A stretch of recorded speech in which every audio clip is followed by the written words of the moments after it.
You are not going to believe what they took away from your grandmother. Actual home solutions that worked. Solutions that cleaning companies, chemical manufacturers, and even some government health agencies decided were too simple, too cheap, or too unconventional to stay in the mainstream. But here's the wildest part. Scientists are now confirming what Grandma already knew back in the 1960s. These hacks were genius all along. We are counting down all 25 of them, so stay with me until the very end. Because number 1 is going to completely change how you think about the home you live in right now. Number 25. Rubbing a walnut on scratched wooden furniture. In the 1960s, Grandma would crack open a walnut and rub the exposed nut meat directly onto scratched wood surfaces. Interior decorators eventually started pushing commercial wood stains and lacquers so hard that this practice almost disappeared entirely. But the science behind it is real. Walnuts contain natural oils and a compound called juglone, and when you rub the nut along a scratch, those oils penetrate the wood grain and naturally darken the exposed lighter wood underneath. To do this, simply crack a walnut in half, remove the shell, and rub the inner nut flesh directly along the scratch in a circular motion. Let it sit for about 5 minutes, then buff with a soft cloth. The warmth from the friction helps the oils absorb faster. Watch the scratch fade right in front of your eyes. Number 24. Using bread to pick up shattered glass. Grandma never reached for tape or a broom first when a glass broke. She pressed a slice of soft white bread flat against the floor. This was actively discouraged in post-war safety literature that promoted newly manufactured adhesive cleanup tools instead. Bread works because the soft, porous texture of the crumb captures tiny glass shards that a broom would simply scatter further. Press the bread gently but firmly across the affected area without sliding it. The glass embeds itself into the dough-like structure of the bread. Fold the bread inward with the shards tucked inside before disposing of it carefully. This works especially well on linoleum and tile floors, which were the dominant flooring types in 1960s kitchens. Number 23. Storing cheese wrapped in vinegar-soaked cloth. Before the age of vacuum-sealed plastic wrap, Grandma stored her cheese blocks in a cloth dampened with white vinegar. This practice was flagged as potentially contaminating food flavor by early food packaging advocates. But microbiologically, vinegar creates an acidic environment around the cheese surface that inhibits mold spore growth. Soak a piece of clean cheesecloth or cotton cloth in plain white vinegar. Wring it out so it is damp but not dripping, then wrap your cheese snugly. Store it in the coolest part of your pantry or refrigerator. Change the cloth every few days. The cheese stays mold-free significantly longer than in plastic, which can actually trap moisture and speed up spoilage. Number 22. Painting over rust spots with raw potato and salt. In the 1960s, rust on metal surfaces in the home was treated first with a cut raw potato dipped in coarse salt before any paint or primer was applied. Hardware companies eventually marketed rust converter chemicals so aggressively that the potato method was laughed out of the conversation. But potatoes contain oxalic acid, and salt acts as a mild abrasive. Together, they chemically loosen rust bonds while scrubbing the surface. Cut a potato in half, dip the flat side into coarse salt, and scrub the rusted area firmly in circular motions. Rinse, dry completely, and you have a cleaner surface ready for paint or treatment. It genuinely lifts surface rust without harsh chemicals. Number 21. Using newspaper to clean windows streak-free. Grandma never used paper towels on her windows. She saved her newspaper specifically for window cleaning day. Paper towels were vigorously promoted in the 1960s as the modern hygienic upgrade, and the newspaper method was pushed aside as dirty and old-fashioned. The truth is that newsprint has a unique fiber density that does not leave lint or streaks behind the way cotton or standard paper does. Spray your cleaning solution onto the glass, then use sheets of newspaper crumpled loosely to wipe in a circular motion, finishing with a straight horizontal or vertical sweep. The ink from the newspaper actually contributes a very slight polishing effect on glass. The windows come out cleaner than with almost any commercial paper product. Number 20. Soaking wooden cutting boards in salt water overnight. Modern food safety guidelines in many regions specifically warned against wooden cutting boards, calling them bacteria harbors. Grandma soaked hers in a strong saltwater brine overnight once a week. The scientific reality is that salt creates a hypertonic environment that literally pulls moisture out of bacterial cells, dehydrating and killing them. Mix about 4 tablespoons of coarse salt into a basin of cold water. Submerge the cutting board and leave it overnight. Rinse thoroughly in the morning and allow it to air dry completely standing upright. Research from UC Davis actually later confirmed that wood has natural antimicrobial properties that plastic cutting boards completely lack. Number 19. Hanging clothes outdoors on a line to dry and freshen. This is one that faced surprising resistance. In the 1960s, clothesline drying was standard. Then came the suburban homeowner associations, building codes, and eventually outright bans in certain American communities and residential developments that considered clotheslines an eyesore. Some regions had these bans in place for decades, but the science is overwhelmingly supportive of outdoor line drying. Sunlight is a powerful natural disinfectant because ultraviolet rays break down the cell membranes of bacteria and other microbes embedded in fabric. Hang clothes in direct sunlight with enough space between items for air to circulate freely. The UV exposure actually works to brighten whites naturally without bleach and eliminates odors that machine drying can sometimes bake in permanently. Many states have now passed right-to-dry laws specifically to undo those bans.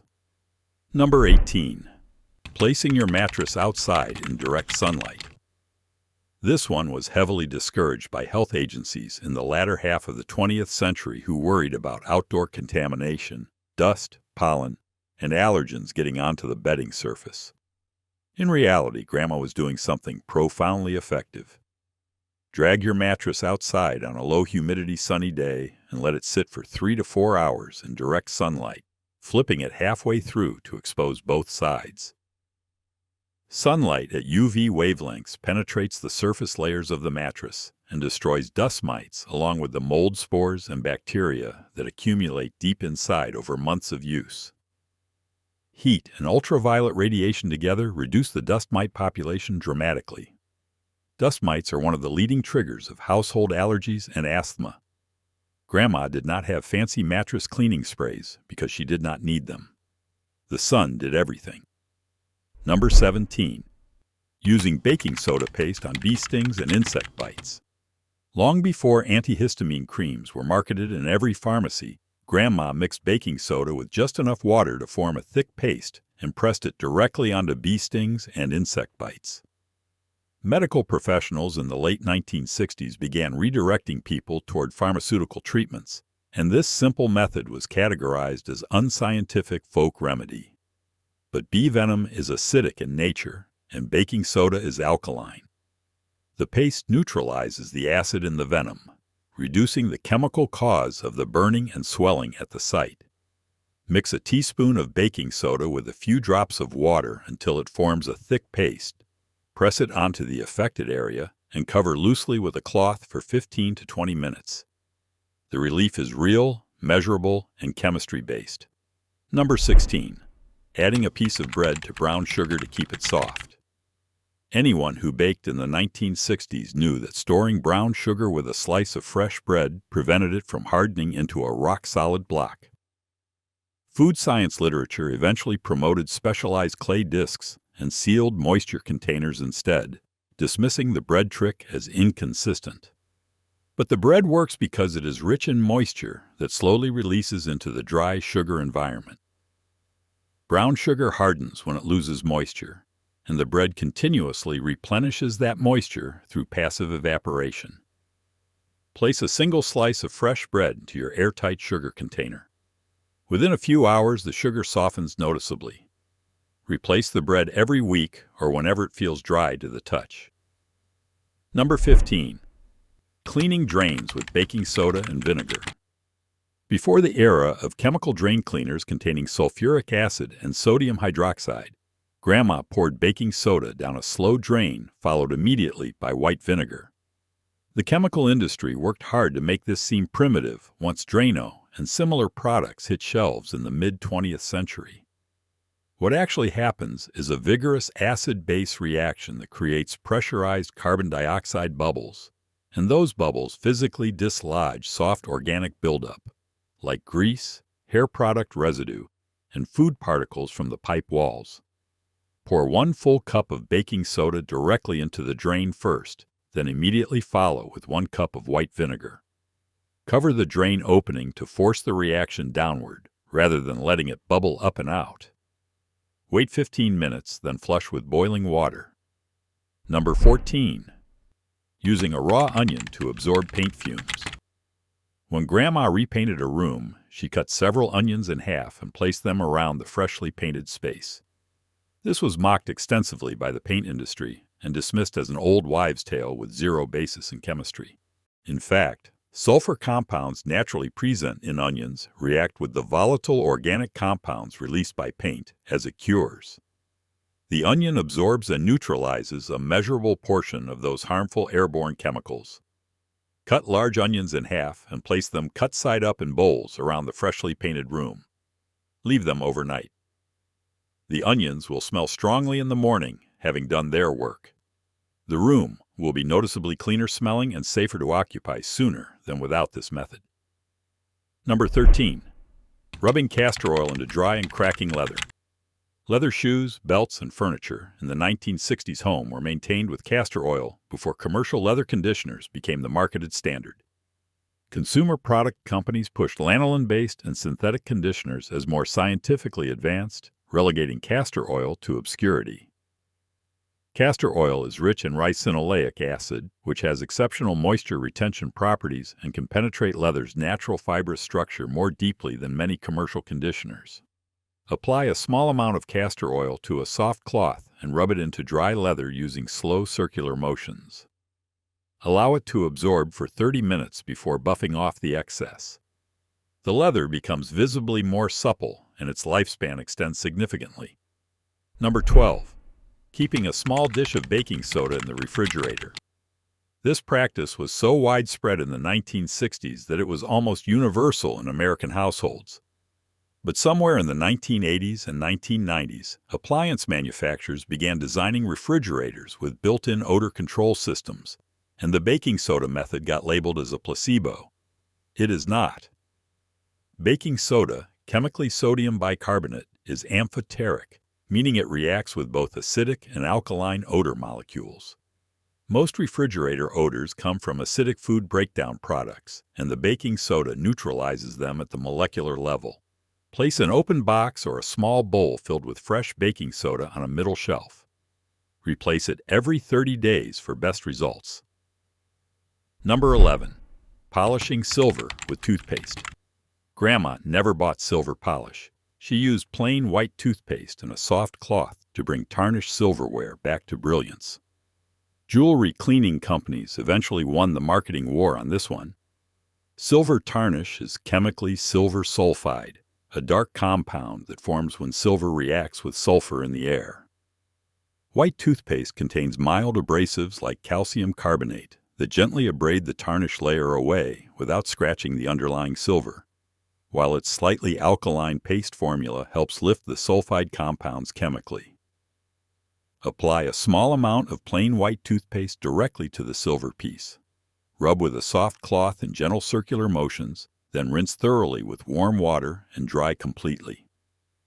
Number 10. Using cornstarch to remove grease stains from fabric. Before stain remover sprays became a household staple, Grandma attacked fresh grease stains on clothing with cornstarch immediately. Modern laundry products promoted enzyme-based treatments that required purchasing an additional product. Cornstarch works as a highly absorbent physical agent that draws grease out of fabric fibers before it can set and bond permanently. The key is speed. Pour a generous amount of cornstarch directly onto the fresh grease stain. Press it in gently and let it sit for 20 minutes minimum. The cornstarch will clump as it absorbs the grease. Brush it off and then treat normally with dish soap before washing. This is especially effective on delicate fabrics that cannot withstand aggressive chemical stain removers. Number 9. Using club soda to clean carpet stains. Club soda was Grandma's emergency carpet treatment. Professional carpet cleaning companies worked to make this practice seem unreliable and pushed rental machines and chemical treatments instead. The carbonation in club soda creates tiny bubbles that physically lift stained particles from carpet fibers, bringing them to the surface where they can be blotted away before they penetrate and set deeper into the weave. Pour club soda directly onto the fresh stain without rubbing. Let the carbonation work for 60 seconds, then blot firmly from the outside of the stain inward with a clean, dry cloth. Never scrub. Repeat until the stain lifts completely. Number 8. Using lemon juice and salt to remove rust stains from fabric. Rust stains on clothing were treated in the 1960s with lemon juice and salt before the item was laundered. Dry cleaning establishments worked to classify this as potentially damaging and steered customers toward professional services. Lemon juice contains citric acid, which dissolves iron oxide, which is rust, through a chelation process. The salt adds abrasive scrubbing action. Squeeze fresh lemon juice directly onto the rust stain until saturated. Sprinkle coarse salt on top and let it sit in direct sunlight for 2 hours. The sunlight accelerates the chemical reaction. Rinse and wash normally. The rust stain lifts remarkably well. Number 7. Boiling orange and lemon peels to deodorize the home. Grandma kept a small pot of citrus peels simmering on the stove on cleaning days instead of burning synthetic candles or using aerosol air fresheners. Once aerosol fresheners became popular products in the 1960s consumer market, simmering citrus was considered a fire hazard and unnecessarily time-consuming. Citrus peels contain limonene, a naturally occurring compound with powerful deodorizing and mild antimicrobial properties. When heated, it releases into the air and actively neutralizes odor molecules rather than simply masking them. Combine peels from 2 or 3 oranges or lemons in a small saucepan, cover with water, and keep on the lowest possible heat setting for up to 2 hours, checking the water level regularly. Number 6. Using raw potato slices to remove tarnish from copper pots. Copper cookware in the 1960s kitchen was kept bright using raw potato slices dipped in salt. Commercial copper cleaning pastes replaced this method almost entirely. Potatoes contain oxalic acid, and when combined with salt's abrasive texture, the combination dissolves copper oxide, which is the dark discoloration on copper surfaces, effectively and safely. Slice a potato in half. Dip the cut face in coarse salt and scrub the copper surface in small circular motions for 2 to 3 minutes. Rinse with warm water and dry immediately to prevent new oxidation. The copper returns to its characteristic warm reddish brightness. Number 5. Using chalk to prevent moisture and mildew in closets. Grandma hung sticks or pieces of chalk in her closet, especially in humid summer months. Modern closet dehumidifier products and chemical moisture absorbers replace chalk completely in home organization marketing. Chalk is made of calcium carbonate and calcium sulfate, both of which are naturally hygroscopic, meaning they attract and absorb atmospheric moisture. Placing several sticks of plain chalk in a small mesh bag and hanging it in your closet draws ambient humidity away from your clothing and reduces the conditions mildew needs to grow. Replace the chalk every 2 months. Number 4. Treating carpet moth damage with a hot steam iron and damp cloth. When moths damaged wool carpets in the 1960s, Grandma placed a damp cloth over the affected area and pressed it with a very hot steam iron. Pest control companies lobbied heavily for chemical moth treatments, and the iron method was labeled dangerous. The heat from the iron passing through the damp cloth creates a burst of steam that penetrates carpet fibers and kills moth larvae and their eggs on contact through thermal shock. Hold the iron on the damp cloth in each spot for a full 10 to 15 seconds without sliding it. Number 3. Adding white vinegar to the rinse cycle as a fabric softener. Before commercial fabric softener products became standard in American laundry rooms in the late 1960s, Grandma added white vinegar to the final rinse cycle.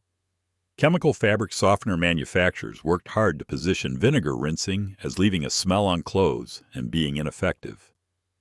Vinegar neutralizes the alkaline residue left behind by laundry detergent in the fabric fibers, which is actually the main cause of stiffness and scratchy texture. Add half a cup of plain white vinegar to the fabric softener compartment of your machine, or directly into the rinse cycle. The smell disappears completely during drying, and the clothing comes out genuinely softer. Number 2. Using a mixture of olive oil and lemon juice as a furniture polish.